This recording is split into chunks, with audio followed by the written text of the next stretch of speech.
ఏంటక్క పొద్దు పొద్దున్నే షాప్ మీద పడ్డావంటారా? చెప్తాను. దానికన్నా ముందు నా వీడియో ఫస్ట్ టైమ్ చూస్తున్నట్టయితే సబ్స్క్రైబ్ చేసుకోండి. అండ్ అలాగే ఒక చిన్న లైక్ వేయడం మర్చిపోకండి. ఇవాళ పొద్దున్నే అమ్మ, నేను కలిపి సెంటర్‌లోకెళ్ళాము. పడుకున్న దాన్ని లేపి మరీ తీసుకెళ్ళిపోయిందండి.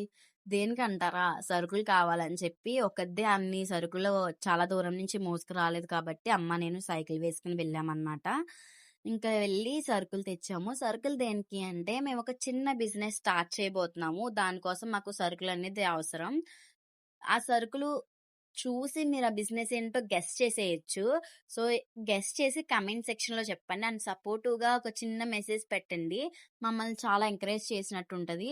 పెద్ద పెద్ద సపోర్ట్ ఏం అక్కర్లేదు గానీ జస్ట్ కామెంట్ సెక్షన్‌లోకి వెళ్ళి ఒక్క నా కోసం ఒక ఫ్యూ సెకండ్స్ టైమ్ స్పెండ్ చేసి ఒక మెసేజ్ పెట్టండి. అది చాలా హెల్ప్‌ఫుల్ అయితది నాకు. అది నన్ను చాలా ఎంకరేజ్ చేస్తది. ఇంకా నేను, అమ్మ స్నానం చేసి ఇద్దరం కలిపి గుడికి వెళ్ళాము. నేను రాకుండా సైకిల్ తీసుకొని వెళ్ళిపోతుంది. నేనే కదా సైకిల్ తొక్కాల్సింది. ఇంకా అమ్మకి కావాలి కూరగాయలు అన్నీ తీసుకొని, ఆ కూరగాయలు గుడికాడ పెట్టింది పోయి, ఇంకిద్దరం ప్రదక్షిణాలు చేసి బాబా దగ్గరికెళ్ళి బాగా మొక్కుకున్నాం. బాగా బిజినెస్ రన్ అవ్వాలని చెప్పి ఇద్దరం అలా కూర్చొని మనశ్శాంతిగా దేవుడిని కోరుకున్నాము. ఇంకా గురువుగారు ప్రసాదం ఇస్తే ఆ ప్రసాదం తినేసి ఇంకా రిటర్న్ అయిపోయాం. దారిలో మజ్జిగ పోస్తుంటే ఆ మజ్జిగ కూడా తాగేసాం. అంతే ఈ వీడియో. Bye bye.